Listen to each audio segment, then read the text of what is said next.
Supreme court ने न्यायपालिका के प्रति कथित रूप से अपमानजनक ट्वीट करने के मामले में अधिवक्ता और कार्यकर्ता प्रशांत भूषण के खिलाफ बुधवार को स्वत अवमानना के मामले में सुनवाई की।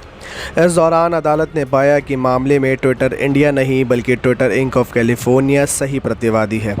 ट्विटर को इस मामले में उपयुक्त आवेदन करने की अनुमति दी गई है।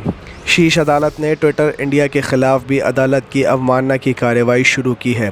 भूषण की कथित अपमानजनक टिप्पणियां ट्विटर हैंडल से प्रसारित हुई थी। जस्टिस अरुण मिश्रा की अध्यक्षता वाली 3 सदस्यीय पीठ के समक्ष यह मामला बुधवार को सुनवाई के लिए लिस्टेड था, जिस पर सुनवाई हुई। अदालत ने प्रशांत भूषण के जिन 2 ट्वीट्स को अवमानना की श्रेणी में रखा है, एक में उन्होंने chief justice of India Sharad Arvind Bobde की बाइक वाली तस्वीर पर टिप्पणी की थी और दूसरे में उन्होंने 4 पूर्व प्रमुख न्यायाधीशों की कार्यशैली पर सवाल उठाया था। अदालत ने कहा है कि इस मामले की सुनवाई 5 अगस्त को होगी। सुनवाई के दौरान जस्टिस मिश्रा ने कहा है कि हमने अटॉर्नी जनरल को नोटिस जारी किया है। ये भी ध्यान देने योग्य है कि इस मामले में कैलिफोर्निया की ट्विटर इंक सही प्रतिवादी है, न कि ट्विटर इंडिया। ट्विटर को उचित आवेदन दर्ज करने की अनुमति दी गई है।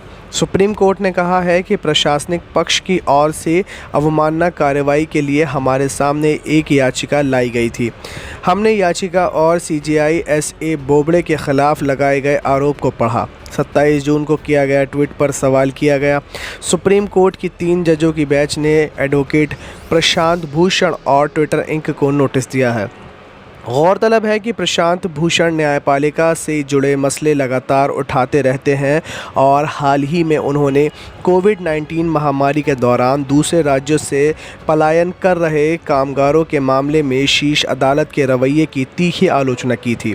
भूषण ने भीमा कोरेगांव मामले में आरोपी वरवर राव और सुधा भारद्वाज जैसे जेल में बंद नागरिक अधिकारों के लिए संघर्ष करने वाले कार्यकर्ताओं के साथ हो रहे व्यवहार के बारे में भी बयान दिए थे। इससे पहले भी सुप्रीम कोर्ट ने नवंबर 2009 में प्रशांत भूषण द्वारा एक पत्रिका को दिए गए इंटरव्यू में शीर्ष अदालत के कुछ पूर्व और पीठासीन न्यायाधीशों के बारे में कथित रूप से आक्षेप किए जाने के मामले में उन्हें अवमानना का नोटिस दिया था। ये मामला शीर्ष अदालत में अभी तक लंबित है और अदालत की वेबसाइट पर उपलब्ध जानकारी के अनुसार ये प्रकरण अंतिम बार मई साल 2012 में सूचीबद्ध हुआ था।